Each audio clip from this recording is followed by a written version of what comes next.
Since 2012, Positraction has worked with our clients to design beautiful and functional websites. Over the years, we've found that the development process and some of the terminology can be confusing or intimidating, and that's never fun.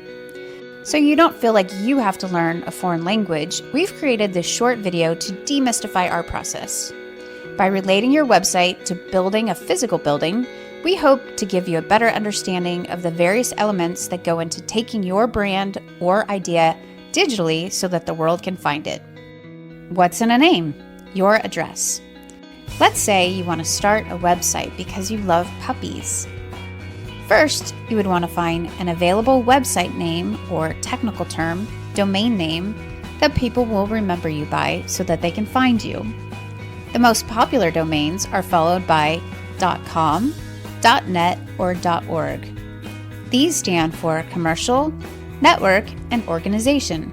Think of your domain name like your mailing address. It can be on a busy street or a cul-de-sac.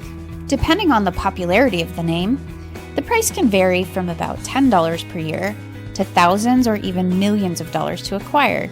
You can find availability and purchase domain names through a domain name retailer.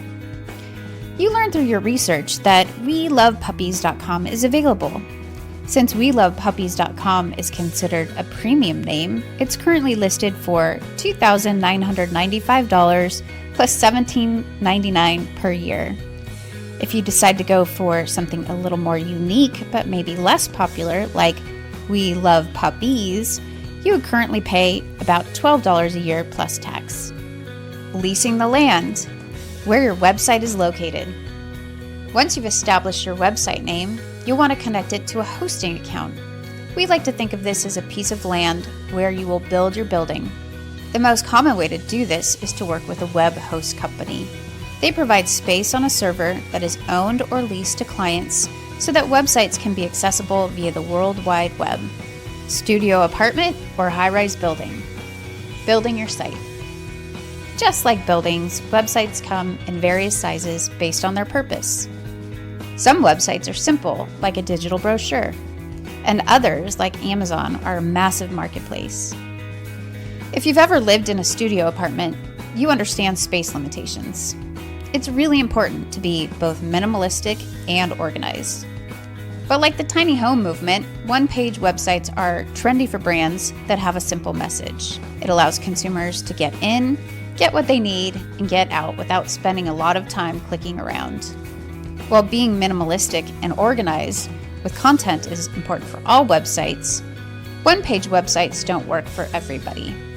If your brand has a lot of information, you may need to organize your site with various levels and rooms. We like to think of this as the architecture of your website, and it's how we organize various website pages. Building directory, navigation menu. If you're building a website with multiple pages, the website design should be easy to navigate, and the menu items should be accessible from any page. As more and more people are using their phones to find information, we recommend using a responsive design so that the format of your website changes based on the size of the screen. Mobile menus are often called burger menus because they have 3 lines in the top corner that look like a hamburger. If you click on it, it will typically expand so that the menu items are viewable on small screens. Interior decorating. Design for branding, aesthetics, and content. Once you determine the architecture of your site, design your pages as you would design each room in your building. From a branding perspective, we encourage a consistent color palette and graphic elements so that people visiting feel comfortable that they're having a seamless brand experience. Video, photos, and graphics should be used to help tell your story visually. Written content is also an essential element to decorating your website. On primary pages, writing should be tight and concise. Using headlines and copy blocks will help visitors find the information they're looking for quickly and provide opportunities to interact. Security.